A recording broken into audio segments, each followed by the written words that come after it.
অন্য পেঁয়াজের থেকে অনেকটাই ভালো দেখা যাচ্ছে, যাতে বেশি ফলন বীজ বপন করছে তখন আমরা খুব হাসাহাসি করছি।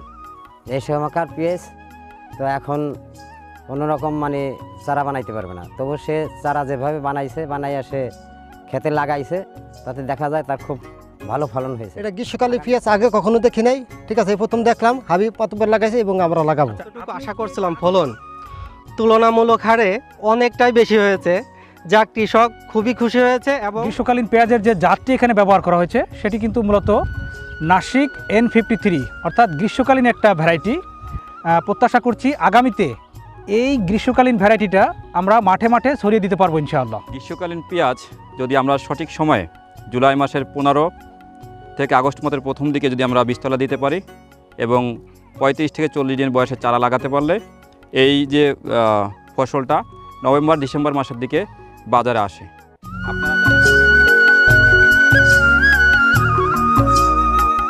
বাংলাদেশ পেঁয়াজ আমদানি নির্ভর একটি দেশ। প্রতি বছর দেশে প্রায় 10 লাখ মেট্রিক টন পেঁয়াজ আমদানি করতে হয়, যা মোট মশলা আমদানির প্রায় অর্ধেক। বাংলাদেশে সম্প্রতি পেঁয়াজের নতুন গ্রীষ্মকালীন জাত নাসিক N53 উদ্ভাবিত হওয়ায় পেঁয়াজের আমদানি নির্ভরতা অনেকাংশেই কমানো সম্ভব।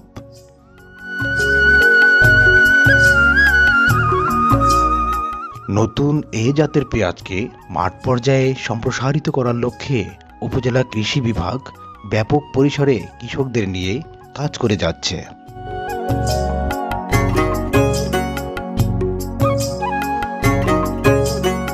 কৃষি অফিস থেকে আমি বীজ পেয়েছি এবং সার পেয়েছি, নেট পেয়েছি। যখন এই বীজতলা দিয়েছি, দেওয়ার পর 35 দিন পর এই পেঁয়াজির চারা আমি রোপণ করছি। করার পর ইনশাল্লাহ ভালো পেঁয়াজ দেখা যাচ্ছে। ব্রাহ্মণকান্দা হাবিব মাতুব্বর সে পেঁয়াজ ক্ষেত করেছে, এই গ্রীষ্মকালের মানে পেঁয়াজ ক্ষেত। সে যখন নাকি এই বীজ বপন করছে তখন আমরা খুব হাসাহাসি করছি। এই সময়কার পেঁয়াজ তো এখন কোনোরকম মানে চারা বানাইতে পারবে না, তবু সে চারা যেভাবে বানাইয়া সে খেতে লাগাইছে, তাতে দেখা যায় তার খুব ভালো ফলন হয়েছে। আগামীতে আমরা আরও আমরা ভাইতে নিয়ে আরও এই পেঁয়াজ লাগানোর জন্য উদ্যোগ নিয়েছি।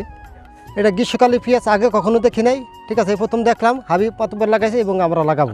আপনি কি এটা আগামীতে এটা করার প্ল্যান নিছেন কিনা? জি, প্ল্যান নিছি। কি কারণে প্ল্যানটা নিলেন? প্ল্যান নিছি, হাবিব দেখছি সুন্দর পেঁয়াজ হয়েছে, বাম্পার ফলন হবে। আশাবাদী এই পেঁয়াজটা দেশের উন্নত হবে, আমরা দেশকে আমরা নিয়ন্ত্রণে রাখতে পারবো। আসসালামু আলাইকুম। পুখুরিয়া ব্লকের ব্রাহ্মণকান্দা গ্রামের আমার কৃষক হাবিবুর রহমান। গ্রীষ্মকালের একটা বীজ দেওয়া হয়েছিল। এখানে বিভিন্ন পরিচর্যার মাধ্যমে একটা জিনিস দেখা গেছে, যেটা হচ্ছে আগামরা বা পার্পল বলজ। সেই ক্ষেত্রে আমরা কৃষকের বলা হয়েছে ইপ্রোডিয়ন গ্রুপের ছত্রাকনাশক 5 লিটার পানিতে 2 গ্রাম হারে স্প্রে করতে হবে। গ্রীষ্মকালীন পেঁয়াজের যে জাতটি এখানে ব্যবহার করা হয়েছে সেটি কিন্তু মূলত নাসিক N53, অর্থাৎ গ্রীষ্মকালীন একটা ভ্যারাইটি।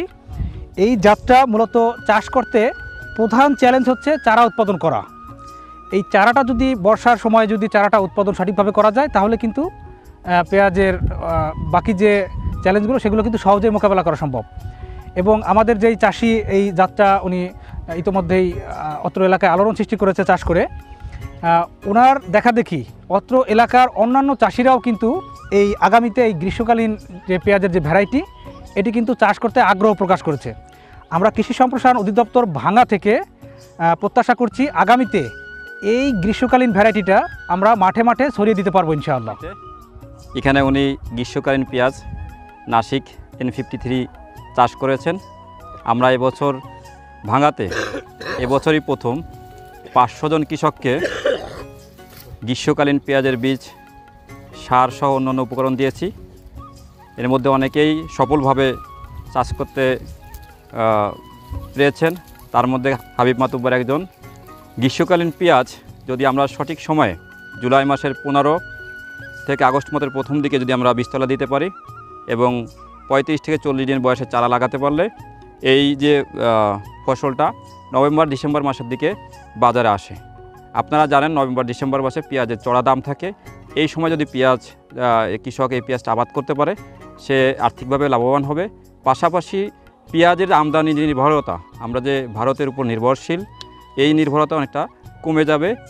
এবং এই পেঁয়াজটা আমরা দেখতে পাচ্ছি এবার যে গ্রীষ্মকালে জুলাই আগস্টে ভাঙ্গাতে প্রচুর বৃষ্টিপাত ছিল, যে কারণে সঠিক সময় উনি চারা দিতে পারেন নাই, একটু লেটে চারা দিয়েছেন। এর ফলে এই পেঁয়াজটা শীতকালে এসে হারভেস্ট করা সম্ভব হয়েছে। এটা কিন্তু মূলত গ্রীষ্মকালীন জাত, তারপরে শীতকালে ভালো ফলন দেখা যাচ্ছে। এখানে যে আমরা যে আশা করতেছি ইনার জমিতে শতাংশে 3 মণ, প্রায় 100 মণ ফলন উনি পাবেন।